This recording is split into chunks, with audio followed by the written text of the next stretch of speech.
Fala, meus lindos, tudo bem? Chegou a hora de a gente falar um pouquinho sobre o Pantanal e sobre os incêndios que está acontecendo lá. Vou começar explicando para você como funciona o Pantanal, esse território brasileiro que fica com a maior parte da sua área dentro do estado do Mato Grosso do Sul, mas você pega até outros países. Ele tem mais ou menos o tamanho de Portugal, se eu não me engano, chega a dar quase que 2% da área total do Brasil. Tá? E é uma região que tem uma depressão, geograficamente falando, ou seja, ela fica mais rebaixada do que as regiões ao redor, e ela também é uma planície. E por isso a gente vai ter uma planície ali alagável. Olha que eu falei, não alagada e alagável. O Pantanal não é um pântano, ele é uma região que sofre com pulsos de inundação. Por que isso acontece? Ele vai recebendo água das regiões mais altas. Você tem ali a formação, então, desses corpos hídricos que vão irrigar a região do Pantanal, tendo como carro-chefe o Rio Paraguai. Durante a época de cheia, esses rios que estão vindo com uma velocidade de água, uma vazão maior das regiões mais altas, encontram na planície um momento de menor velocidade. E quando você tem a chuva caindo e a época de cheia, então quer dizer maior volume de água, esses rios acabam por transbordar e inundar as áreas ao redor. E quando você tem a época de seca, as áreas mais altas do Pantanal vão sendo drenadas, enquanto vão sobrando aí lagoas no meio da planície com os rios na sua calha normal. Então veja que a gente tem um clima úmido, na teoria úmido, mas que tem um inverno seco, tá? E que sofre esses pulsos de inundação de forma sazonal, de forma anual. E esses pulsos de inundação vão ser responsáveis por inserir nutrientes no solo. Quando você tem época de cheia, você tem entrada de nutrientes no solo. E quando você tem época de seca, esses solos abastecidos com nutrientes vão servir ali para fazer uma produção primária rápida. Se você tem pulsos de inundação, você também tem que ter plantas e animais adaptados a essa condição. Então é muito comum você ter plantas aquáticas no Pantanal ali, ou pelo menos semi-aquáticas, plantas que são bastante resistentes a essa inundação. De animais, é legal destacar alguns que são característicos do Pantanal. Você sabe que você tem lá bastante onça, você já ouviu falar, jacaré, né? Muitos jacarés a gente tem no Pantanal, mas temos também aves bastante famosas, como a ema e o tuiuiu, que é uma ave meio que símbolo do Pantanal. Então, todo o funcionamento do Pantanal, ele vai ser regido por essa sazonalidade de inundação. Esse vai ser o maior fator importante. Então, se caracterizando esse ambiente com um ambiente úmido. E aí você tem agora os eventos de incêndio acontecendo lá. Como que um ambiente úmido, inundado como o Pantanal, pode pegar fogo desse jeito? E a gente vai conversar agora um pouco sobre isso.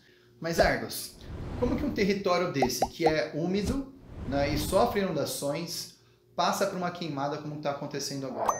A gente tem que considerar dois aspectos. Tá? O primeiro que é o aspecto natural e o segundo que é o aspecto da ação antrópica, sim, os impactos que o ser humano causa. De acordo com a variação natural do clima, a gente tem estações aí secas que podem ser mais secas em alguns anos e menos secas em outros. E a gente está passando por uma estação que é, na média, dentro da média, ela é mais seca que o normal. Então isso favorece o evento de você ter incêndios. Como que o incêndio começa naturalmente? Ele começa naturalmente quando você tem aqui, por exemplo, raios acontecendo, né? Um raio atingindo aí, né, uma vegetação seca e o incêndio começa. Esse tipo de incêndio, que a gente pode chamar de queimada, que acontece naturalmente, ele representa uma fração pequena dentro de todos esses incêndios que você vem observando no Brasil, no Pantanal e outros biomas também, como a Amazônia e em outros lugares do mundo. Na verdade, o resultado desses incêndios, e principalmente agora que o nosso assunto é o Pantanal, principalmente no Pantanal, é um resultado de conjuntos de ações antrópicas que causam alterações ambientais que favorecem essa ocorrência. E a gente vai dividir essas ações antrópicas em três partes. Ela acontecendo dentro do território do Pantanal, ela acontecendo ao redor do território do Pantanal e ações antrópicas que têm relevância mundial. Primeiro, dentro do Pantanal, você tem aqui como principal ação antrópica a criação de gado.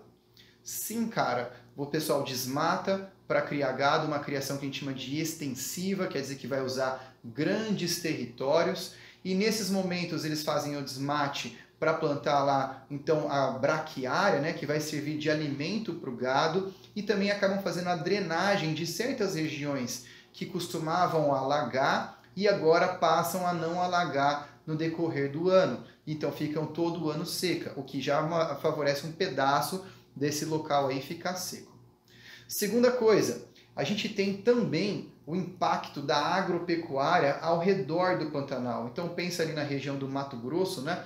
Principalmente se você for pegar a região do Cerrado e agora também uma parte da Amazônia, você tem o desmate para plantar soja, criar gado e plantar cana. Lembrando que quando você desmata e você coloca uma monocultura, quando você coloca gado, você deixa o solo mais desprotegido, favorecendo processos aí de assoreamento. E esse assoreamento também pode acontecer de causar aí a morte, né? De causar então o desaparecimento de vários afloramentos de água, de minas de água que vão abastecer aquela região que está ao redor do Pantanal com água, que vão se juntando para formar os rios e também vão diminuir o volume de água que acaba chegando no Pantanal. Além disso, querido, você tem que saber que a Amazônia ela tem um papel importantíssimo na umidade dentro do nosso país. Então a Amazônia ela é responsável por uma grande evaporação de umidade para a atmosfera, que vai fazer com que chegue aqueles famosos rios voadores aqui para a região mais ao sul dela. Quanto menos floresta a gente tem, ou seja, quanto mais a gente desmata, menos evaporação a gente tem, menos umidade chega nessa região, então os eventos de seca são mais drásticos e também menos umidade sendo formada para abastecer os rios. E por isso você tem o Pantanal mais seco. Além disso, a gente tem também as famosas mudanças climáticas, né, resultantes do tal do aquecimento global, que vai ter um vídeo só sobre isso aqui no canal. O que acontece? Quanto mais quente é uma atmosfera, mais vapor de água ela comporta. Ou melhor dizendo, mais água na forma de vapor ela comporta. Isso quer dizer que uma atmosfera muito quente ela vai comportar muita água. Quando ocorre um resfriamento, essa água condensa e chove. Então, quando você tem esses eventos de aquecimento, que são relacionados às mudanças climáticas, você acaba tendo períodos mais longos de seca, porque o clima fica um pouco mais quente, a atmosfera comporta um pouco mais de água e demora um pouco mais para chover. Só que quando chove, você tem um volume muito maior de água na atmosfera. Então essa chuva cai de forma mais forte, causando também tempestades, furacões, como você já ouviu falar da relação com o aquecimento global, que é uma outra conversa para a gente aprofundar. Mas saiba que sim, mudanças climáticas elas podem aumentar secas, né, prolongadas em determinadas regiões, e esse pode ser um fator que contribui aí para os incêndios estarem ocorrendo nessa magnitude que a gente enxerga hoje. Sendo assim, como que esse fogo se espalhou e a gente não está conseguindo controlar, né?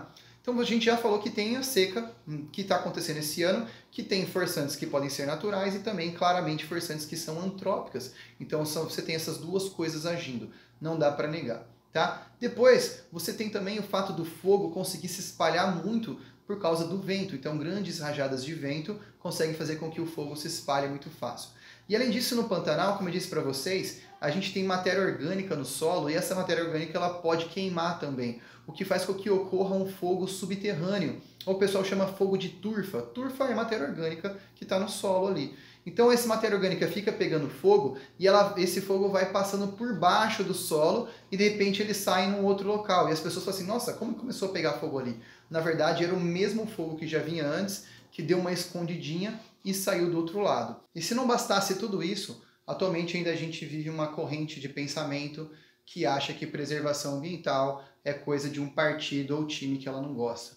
Tá? Então a gente tem que entender que todo o processo produtivo humano ele tem potencial para causar impactos ambientais.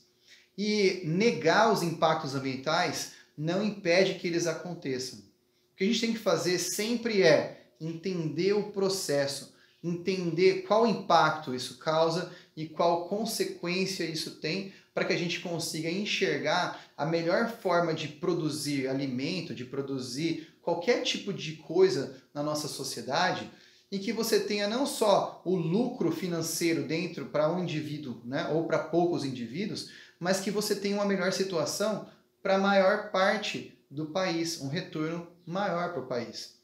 Então algumas pessoas acham que preservar o meio ambiente é simplesmente cortar o lucro da agropecuária. Só que não conseguem entender a relação que existe de por que a agropecuária no Brasil é tão pujante. É porque a gente tem um meio ambiente bastante preservado ainda em alguns aspectos, e esse ambiente preservado, ele fornece condições ideais para a produção que a gente tem aqui. Então uma coisa depende da outra. O meio ambiente não sobrevive se a gente tiver uma produção agropecuária unicamente exploratória.